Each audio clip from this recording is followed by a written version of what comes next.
Olá, alunos, tudo bem? Bom, aqui é o professor Marcelo. Vim aqui ministrar esse conteúdo com vocês de forma interativa, devido a essas ações restritivas que nós temos no nosso país, no nosso estado e no nosso município em relação ao tal do coronavírus, né, e a doença Covid-19. Então, pessoal, peço a vocês compreensão, porque sei que não é um momento fácil, né, as pessoas estão preocupadas, mas uma das coisas que nós temos que levar em consideração é que o conhecimento não pode parar. As nossas aulas estão aí, nosso semestre está vindo, vocês querem ter o conhecimento da disciplina, então nós vamos, com o apoio de vocês, transmitir alguns conteúdos da forma interativa, ok? Então peço que vocês acompanhem todas as atividades no portal. As aulas já estão postadas lá no momento. Da aula 1 à aula 5 já está no portal e não tem nenhum conteúdo interativo, visto que aquele conteúdo foi ministrado de forma presencial. Já da aula 6 em diante, nós vamos trabalhar de forma interativa. Então, teremos o arquivo de aula, nosso slide, teremos a nossa aula também em vídeo aula, como eu estou fazendo aqui agora, e teremos atividades relacionadas à aula, ao conhecimento que vocês adotaram nesse dia. Então, peço a todos vocês que acompanhem sempre o portal para estar atendendo às necessidades da nossa disciplina e que para podermos contribuir com o nosso conhecimento. Assim que normalizar a situação, iremos também reforçar essas aulas que nós tivemos de forma interativa, com mais exercícios, com mais listas, para que amplie mais o conhecimento de todos vocês, ok? Ninguém será prejudicado e no final esperamos que todos acabem aprendendo a disciplina, que é o que mais importa nesse momento em relação à termodinâmica, ok? Então vamos começar. Bom, conforme eu falei, nós iremos adotar nossas aulas, né, de forma dinâmica, interativa, em sistema EAD, e dando sequência hoje à nossa aula 6, onde a gente vai tratar de trocas de energia térmica, ok?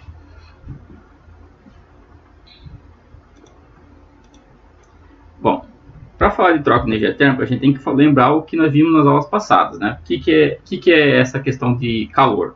Nós vimos que é nada mais que uma movimentação de energia térmica ou energia cinética que se movimenta entre os corpos, causando alteração na sua temperatura. E a gente usa como uma das referências para medir essa temperatura sempre a água. Lembra que quando a gente tratou lá de conversão de unidades, a gente tratou lá de que é considerado o ponto que a água ferve e o ponto que a água congela. Nós botamos isso lá para medir temperatura. E a gente sabe que uma caloria é a quantidade necessária para levar 1 grau Celsius de 1 grama de água. É o calor específico que a gente adota nesse caso, né? Portanto, para a gente entender como que funciona a troca de energia térmica, a gente tem que falar do fluxo. Que fluxo que é esse?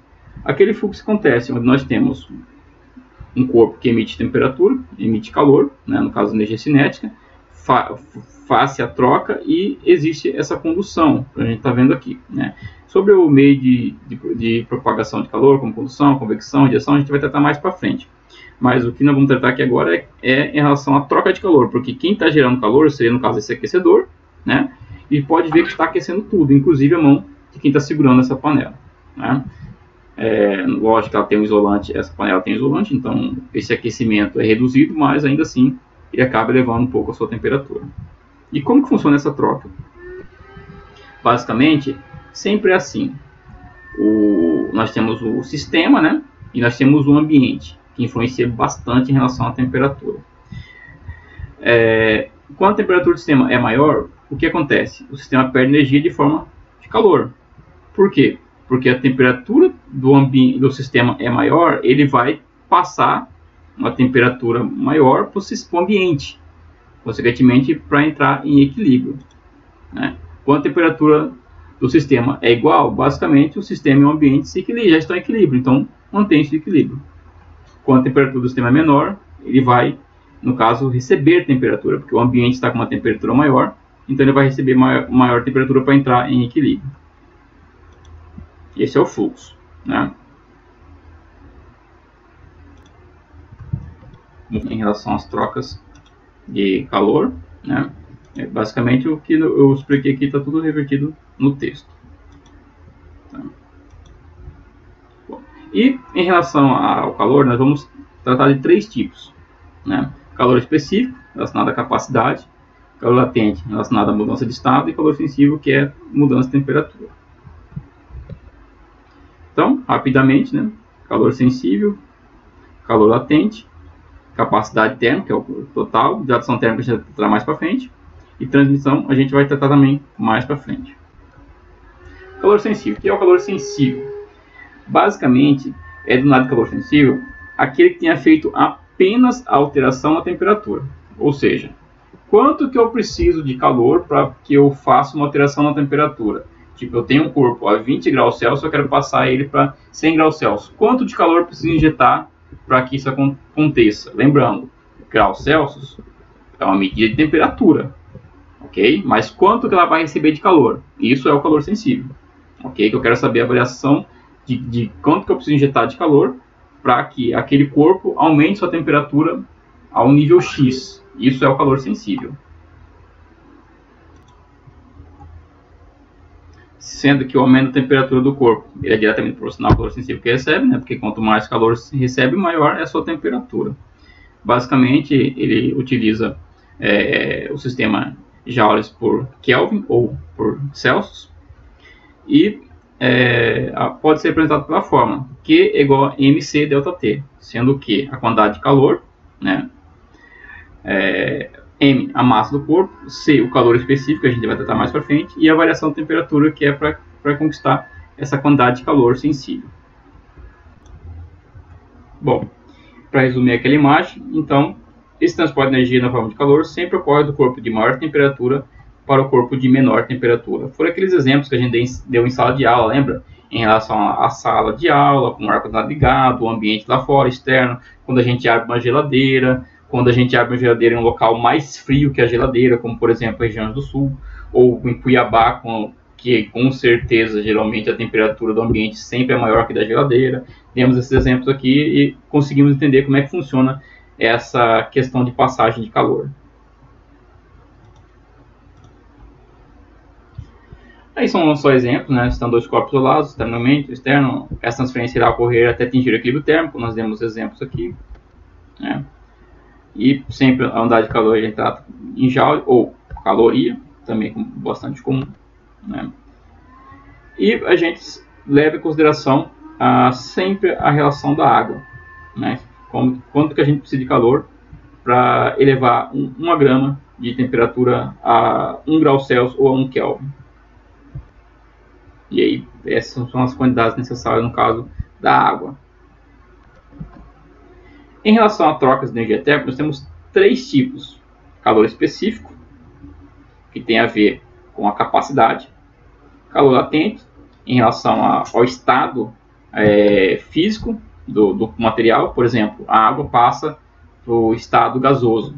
Quanto que ela recebeu de calor latente? Calor sensível, que é em relação à temperatura que ela recebe como um todo. Como exemplo aqui, nós podemos ver os 3 aqui. A gente vai tratar disso mais para frente, sobre a forma de transmissão, dilatação térmica. A gente vai tratar aqui agora do calor sensível. Calor sensível. Bom, o que é esse calor sensível? O que é o calor sensível? Quantidade de calor que tem efeito apenas a alteração da temperatura de um corpo. Lógico que em alguns casos pode haver também algumas dilatações.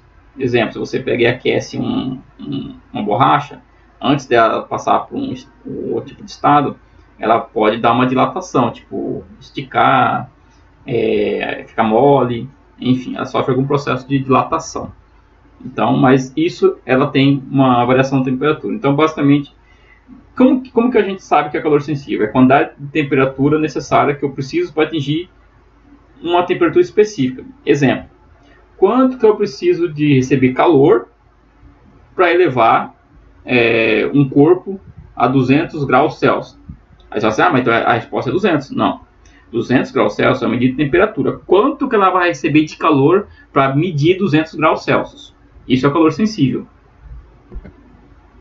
Então, o aumento de temperatura do corpo sempre vai ser diretamente proporcional à quantidade que ele recebe, né? Quanto mais recebe, maior é a sua temperatura. E a gente pode usar essa fórmula aqui, ó, Q é igual a mc delta T, sendo que é a quantidade de calor sensível, M a massa do corpo, C é calor específico, que a gente já vai tratar mais para frente, e variação de temperatura, que pode ser determinada em Kelvin ou Celsius. Então, gente, eu vou pedir para vocês agora um favor. Pausem o vídeo, ok? Por que eu quero que vocês pausem esse vídeo? Para vocês copiar esse exercício no caderno, tentar fazer primeiro e depois sim verificar a resposta aqui na aula, na videoaula, ok? Então, eu peço compreensão mesmo. Quero que vocês pausem o vídeo, quero que vocês olhem o exercício, copiem, tentem fazer com o vídeo pausado e aí chegou na resposta, agora eu vou ver se acertei, aí você dá continuidade a esse vídeo. Por quê? Porque não é porque a nossa aula está em AD que vocês não vão ter tarefas. Precisa sim. Inclusive, essas tarefas estão no portal, para você estar respondendo lá, para realmente saber se vocês estão fazendo ou não. Então, peço que vocês realmente façam, tem que fazer. Porque quando nós tivermos nossas aulas presenciais, teremos prova, e aí você vai precisar fazer esse tipo de exercícios comum que a gente tratou aqui na nossa aula, ok? Então, visto que você já pausou o vídeo, você já copiou e tentou fazer, chegou numa resposta, vamos lá para ver o que aconteceu. Um pequeno problema que nós temos nesse exercício é apenas a conversão de unidades. Porque aqui nós tivemos que converter 2 kg para 2.000 gramas. Por que foi necessário fazer essa conversão? Porque aqui, ó, o calor específico foi dado em gramas. Então aqui nós temos também que tratar em gramas. Se você não fizer essa conversão, vai estar errada a resposta, né? Porque são grandezas diferentes. Mas, feito isso, é só jogar na fórmula, né? Que é a quantidade que eu quero saber, no caso o calor sensível. C é o calor específico, que a gente vai tratar mais para frente. Massa é a massa do objeto, que ele deu aqui, né, 2 kg. E delta é a variação de temperatura. Nesse caso aqui, eu quero saber quanto que ele varia de 20 a 200, no caso 180. Eu quero saber qual é a quantidade de calor necessária para que um corpo que está em 20 graus Celsius passe a ficar a 200 graus Celsius, nesse caso aqui. E a resposta é 42.840 calorias, ou 42,84 kcal. Ok? Outro exemplo, peço também novamente que você pause o vídeo, verifique o exercício, copie, tente fazer e depois volta aqui para o sistema. Ok? Bom, visto que você já pausou, já fez, vamos ver. Mesma situação. Nós temos aqui um corpo que foi dado em 1,5 kg, né? Que você tem que fazer a conversão para 1.500 gramas. Por que eu faço a conversão? Porque o calor específico está aqui, ó, em gramas. Então, fazendo isso, você vai chegar na resposta 97.500 calorias ou 97,5 kcal. Calor específico e capacidade térmica. Duas situações de absorção de calor também. Bom, o que é o calor específico, então? Basicamente, é a quantidade de caloria necessária para elevar 1 grau Celsius de massa de 1 grama de determinada substância, né? E o que a gente usa como referência? A água. Então, por água, basicamente, lembra quando a gente tratou de conversão de temperatura? Kelvin, Fahrenheit, Celsius, a gente viu que sempre levou em consideração em relação à água, lembra? Ponto de ebulição, lembra disso aí? Ponto de solidificação, a gente tratou sobre isso e fez até as fórmulas em relação à conversão. Então, se considera uma água, e a água, a gente chama que eu preciso de 1 caloria para levar 1 grama de água. Aí todos seguem esse padrão aí, em relação ao calor específico. E basicamente o calor específico é quanto que recebe de calor para levar para que 1 grama daquela substância eleve 1 grau Celsius. Lembra? Cara, diferença entre o calor latente. A gente viu lá que é a quantidade de energia total, quanto que recebe naquela variação que você quer descobrir. Aqui é em relação a 1 grama. Né? E nós temos vários exemplos de calor específico de substâncias, como nós falamos a água, né? É o que a gente usa como parâmetro, mas nós temos demais também que saem em relação da água. Aqui a gente pode perceber calor específico todos de alguns materiais. E capacidade térmica, basicamente bem semelhante ao calor específico, entretanto, é a quantidade de um corpo deve receber ou ceder para que sua temperatura varie 1 grau Celsius. Ou seja, ele não está querendo saber em relação a 1 grama, quer saber num todo. Quanto que precisa aquele corpo recebe de calor para levar 1 grau Celsius, independente da sua massa. E já o calor específico considera a massa. Como você pode perceber aqui, ó, a forma do calor específico e a forma da capacidade térmica. A diferença entre elas é que o calor específico tem a massa aqui. Por que que tem essa massa aqui? Eu falei, o calor específico considera em relação o componente, no caso, o programa. Então, por isso que você divide pela massa, já que não tem, porque ele considera como um todo. Quanto de calor eu preciso receber para elevar 1 grau Celsius do corpo? No caso, capacidade térmica. Quanto de calor eu recebo para elevar 1 grau Celsius, ou 1 Kelvin, 1 grama do corpo? No caso, o calor específico, ok? Sendo C, capacidade térmica, né? Ou calor específico, dependendo do caso, que é quantidade de calor, no caso, calor sensível. ΔT é a variação de temperatura. C, calor específico, e M, a massa do corpo, com suas unidades. Peço que vocês também copiem essas fórmulas, porque são bem interessantes ficar no caderno as fórmulas. Tá, aqui segue mais um exemplo. Vou pedir para vocês novamente, pessoal. Pausem o vídeo, copiem o exercício no caderno, tentem fazer sem precisar de ver a resposta. Aí terminou, calculou, viu, conferiu, veja, dá novamente o play no vídeo para poder ver se você acertou ou não. Basicamente não tem segredo, né? Esse exemplo, porque ele já deu a capacidade térmica, né? E fala que vai ferir por 20 minutos com uma taxa constante de 50 calorias por minuto. Se refere a uma variação de temperatura em graus Celsius, qual que é? Então C é igual a Q ΔT. ΔT é o que ele quer saber, né? E de onde que sai o 25? 25 é o que está falando. O corpo tem uma térmica igual a 25 gramas por grau Celsius, caloria por grau Celsius. Recebe calor de uma fonte durante 20 minutos, com taxa constante de 50 calorias por minuto. Ou seja, se é 50 por minuto são 20 minutos, 50 vezes 20, que dá quantos? 1000. Ele sofre variação de temperatura igual a quantos? No caso, ele quer saber o ΔT. E aí, só jogar na fórmula, você vai encontrar que é 40 graus Celsius, já que a temperatura ela varia. No caso, a variação de temperatura, a unidade dela pode ser em Celsius ou em Kelvin. Nesse caso, foi dado em Celsius. Bom, basicamente, exercício não tem dificuldade. E não tem que fazer uma conversão, basta só jogar os valores na fórmula e entender essa relação dos 20 e 50 aqui, que é a quantidade de calor que ele recebeu.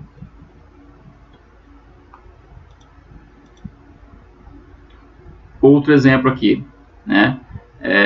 Determina a capacidade térmica para 300 gramas de uma substância que possui um calor específico de 0,09 graus Celsius, calorias por grau Celsius. Aí isso aqui você pode usar outra forma, C igual a MC, né? 300 é a massa, né? Substância, 0,09 calor específico, e é só fazer a multiplicação que você vai encontrar que é 27 calorias por grau Celsius. Não tem segredo. E é isso, gente. A aula de hoje foi isso. Já na próxima semana eu vou estar postando sobre o outro tipo de calor e sobre os meios de condução. Ela já está postada a aula, só o vídeo aula que não está postado, e também os exercícios. Peço para vocês que fiquem atentos sempre com o portal, que sempre traga novidades ali em relação a exercícios, vídeo aulas, para vocês estarem acompanhando, ok? Agradeço a todos e desculpe pela gravação, não é em estúdio, é na minha casa, com meu notebook, não tenho o melhor microfone, mas a gente improvisa aqui para dar uma boa aula para vocês, ok? Caso tenha dúvida, a gente vai estar tirando no momento da aula, ok? Não é porque estamos em casa que não vamos estar trabalhando, então no dia da aula estarei lá presente nos fóruns para discutir sobre os exercícios, sobre a disciplina, sobre a aula de hoje. Então peço que vocês sempre no horário de aula estejam presentes no portal, que eu estarei lá para tirar a dúvida de vocês todo em relação à aula nos fóruns, ok? Ademais, muito obrigado, pessoal. Fiquem com Deus.